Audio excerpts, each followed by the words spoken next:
So I'm here today because I want to share my 10 quick tips for getting and staying organized and helping you on that journey towards organization. So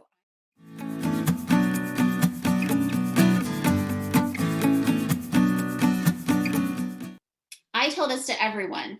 If you're going to start organizing in your home, start small.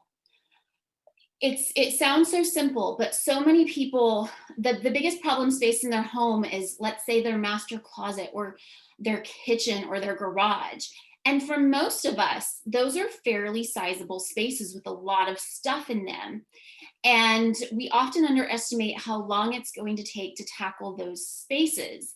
And for someone who has never done that before and never undergone any kind of organization process in their home, that starts to feel overwhelming really quickly. And I hear from so many clients that they are great at getting started.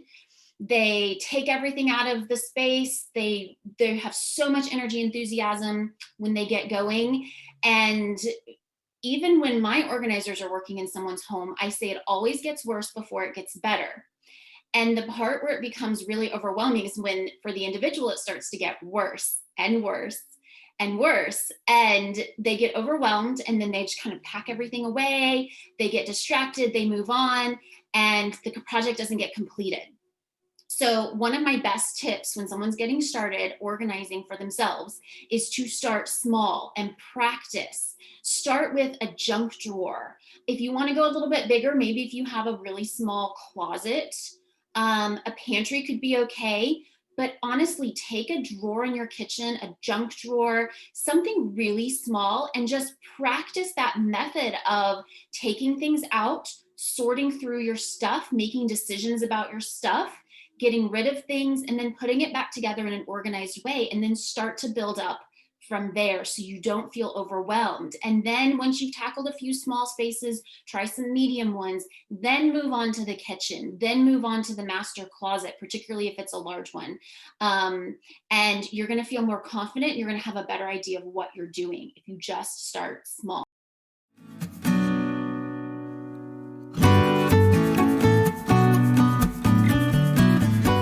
Things tend to kind of spread out everywhere.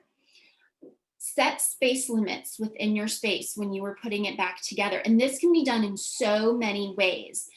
A great example in my own home is in my closet. I have set space limits for my closet with hangers. Instead of using inexpensive dry cleaner hangers or cheap plastic hangers, I bought wooden hangers from IKEA, which actually aren't that expensive. They're very reasonably priced. And I picked out exactly how many I wanted in my closet. And that's my space limit. If I go shopping and I come home with 2 new items of clothing and I don't have hangers for those items of clothing, something has to go. I have decided ahead of time that this is my space. I'm going to take ownership of it and I'm going to control the stuff in the space as opposed to the other way around. And I have decided that this is how much stuff is going to hang in my closet. And you can do this in so many different ways. It doesn't have to be with a specific number.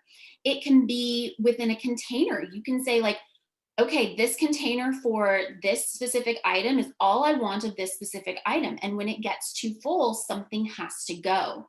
And so you are setting space limits within your space. Oftentimes our homes don't come with really great natural space limits. So that tends to be where those organizing products come into play, is helping us control the spread of our stuff and decide how much of it we want in our home and not let it overtake our space.